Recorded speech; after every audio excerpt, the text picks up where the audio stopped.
My dear brothers and sisters, welcome to Science Dada. Class 11-এর second সেমিস্টারের বায়োলজির একটি চ্যাপ্টার শ্বাসকার্য ও শোষণ। এই চ্যাপ্টারের যে প্রশ্নগুলি মোস্ট ইম্পর্টেন্ট চিরকালের জন্যই, যেমন তোমার আগেও ইম্পর্টেন্ট ছিল, এখনও রয়ে গেছে, এমনকি ভবিষ্যতের জন্য সম্ভাবনা রয়েছে, সেই প্রশ্নগুলি চলো আজকে আমরা উত্তরসহ আলোচনা করব। প্রথমেই দেখে নাও 2 মার্কসের কোয়েশ্চেনগুলি। ফার্স্ট কোয়েশ্চেন, ভাইটাল ক্যাপাসিটি কী? দেখো, ভাইটাল ক্যাপাসিটি হচ্ছে গভীর শ্বাস গ্রহণের পর, মানে যখন আমরা একটা গভীর শ্বাস নিই তখন কি হয়, সর্বোচ্চ যতটুকু বায়ু শ্বাস হিসেবে নির্গত করা যায়, মানে যতটি বায়ু শ্বাস হিসেবে কি করা হয়, নির্গত করা যায় সর্বোচ্চ পরিমাণে, তাকে কি বলা হয়, ভাইটাল ক্যাপাসিটি। ওকে, নেক্সট দেখো, হাঁপানির দুটি কারণ কি? দেখো, হাঁপানির দুটি কারণ হলো, প্রথমত আমরা জানি দূষণের কারণে, বায়ু দূষণের কারণে হাঁপানি হয়, তাহলে দূষণ, তারপর এই যে কলকারখানা থেকে যে ধোঁয়াগুলো বেরোচ্ছে এর ফলে বায়ু দূষণ হচ্ছে, বায়ু দূষণ হওয়ার ফলে কি হচ্ছে, হাঁপানি বা শ্বাসকষ্ট হচ্ছে, এটা হচ্ছে একটা হাঁপানির কারণ। আর বায়ুতে থাকা বিভিন্ন ধরনের ধুলো, তারপর তোমার ওই যে ফুলের যে পরাগরেণু আছে, পরাগরেণু, আরও বিভিন্ন কারণে অ্যালার্জি হয়, অ্যালার্জিও হাঁপানির কারণ হয়। ওকে, নেক্সট, প্রবাহী বায়ু পরিমাণ কাকে বলে, এর পরিমাণ কত? প্রবাহী বায়ুর পরিমাণ তাই তো, কাকে বলে? স্বাভাবিক শ্বাস প্রশ্বাসের সময় প্রতিবার গৃহীত বা নির্গত বায়ুর পরিমাণকে, মানে যখন আমরা শ্বাস প্রশ্বাস নিই, স্বাভাবিক নর্মালি যখন নিই তখনই যে প্রতিবার, মানে প্রত্যেকটা শ্বাস প্রশ্বাস নেওয়ার সময় যতটা বায়ু গৃহীত বা ভিতরে নেই বা বের করি, সেই পরিমাণ বায়ুকেই কি বলা হয়, প্রবাহী বায়ুর পরিমাণ। ওকে, আর এর পরিমাণ হচ্ছে 500 মিলিলিটার। কত? 500 মিলিলিটার। নেক্সট কোয়েশ্চেন, এমফাইসিমা কি?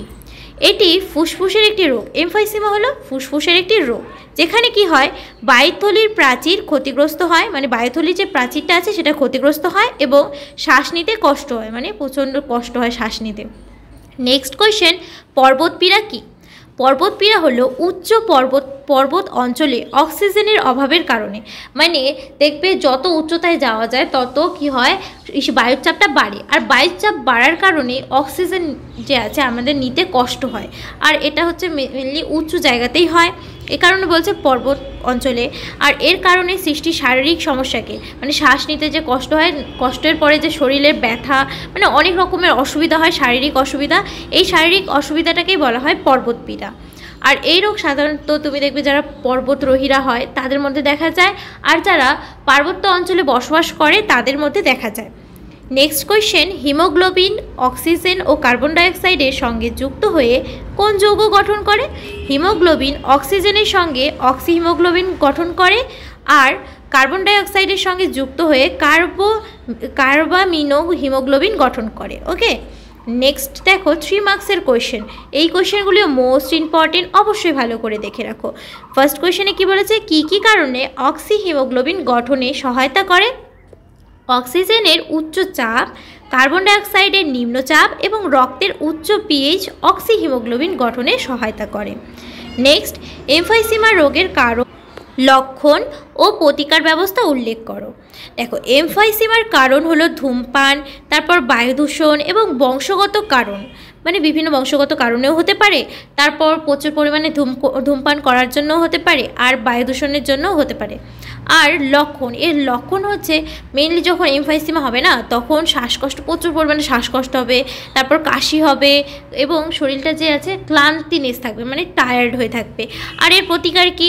ধূমপান ত্যাগ, মানে ধূমপান করা যাবে না, তারপর রেগুলার ওষুধ খেতে হবে, তারপর অক্সিজেন থেরাপি নিতে হবে, তাহলে এটা এমফাইসিমা রোগটাকে প্রতিকার করা যাবে। ঠিক আছে, নেক্সট কোয়েশ্চেন, শ্বাসকার্যের স্নায়বিক নিয়ন্ত্রণ কিভাবে ঘটে? মেডুলা অবলাঙ্গাটা এবং পন্স শ্বাসকার্য নিয়ন্ত্রণ করে, আমরা তো এটা জানি তাই না? তাহলে শ্বাসকেন্দ্র থেকে স্নায়ুপেশিতে প্রেরিত হয়, আমরা এটাও জানি, যা ডায়াফ্রাম এবং পাঁজর পেশিগুলি সংকোচন ও প্রসারণ ঘটায়। ওকে, নেক্সট কোয়েশ্চেন, কোন কোন অবস্থায় বায়ুধারকত্বের মান পরিবর্তিত হয়? বায়ুধারকত্বের মান পরিবর্তিত হয় মেনলি শারীরিক কার্যকলাপে, তারপর রোগ হলে, তারপর উচ্চতা পরিবর্তনের কারণে বায়ুধারকত্বের মানটা কি হয়, পরিবর্তিত হয়। এরপরে দেখো 4 and 5 মার্কস কোয়েশ্চেন। প্রথম কোয়েশ্চেনে বলেছে রক্তের মাধ্যমে কিভাবে কার্বন ডাইঅক্সাইড পরিবাহিত হয়। দেখো, কার্বন ডাইঅক্সাইড প্রধানত বাইকার্বনেট আয়ন হিসেবে পরিবাহিত হয়, এছাড়া কি হয়, কিছু কার্বন ডাইঅক্সাইড হিমোগ্লোবিনের সাথে যুক্ত হয়ে কার্বামিনো হিমোগ্লোবিন গঠন করে এবং কি হয়, কিছু প্লাজমাতে দ্রবীভূত অবস্থায় পরিবাহিত হয়। বুঝলে? নেক্সট কোয়েশ্চেন, প্রশ্বাস ও নিঃশ্বাস প্রক্রিয়া কিভাবে ঘটে তা শব্দচিত্রের সাহায্যে দেখাও। প্রশ্বাস হচ্ছে ডায়াফ্রামের সংকোচন ঘটে, তারপর বক্ষগহ্বরের আয়তনটা কি হয়, বৃদ্ধি পেয়ে যায়, মানে বড় হয়ে যায়। তারপর কি হয়, ফুসফুসের আয়তনটা বাড়ে, মানে বৃদ্ধি পায়। তারপর বায়ুচাপটা কি হয়, কমে যায়। তারপরে বায়ু ফুসফুসে প্রবেশ করে। তারপর যখন নিঃশ্বাসের সময় কি হয়, ডায়াফ্রামের প্রসারণ ঘটবে। তারপর কি হবে, বক্ষগহ্বরের যে আয়তনটা আছে সেটা হ্রাস পাবে। তারপরে ফুসফুসের আয়তন হ্রাস পাবে। তারপর বায়ুর চাপ যে আছে বৃদ্ধি পাবে। আর কি হবে, লাস্টে হবে বায়ু ফুসফুস থেকে নির্গত হয়ে যাবে। আমাদের এই চ্যাপ্টারটি এখানেই আলোচনা করা কমপ্লিট হলো। ভিডিওটি কেমন হয়েছে অবশ্যই কমেন্ট করো। চ্যানেলে নতুন হলে অবশ্যই সাবস্ক্রাইব করো, এক্ষুনি করে দাও। খুব ভালো থেকো, মন দিয়ে পড়াশুনো করো।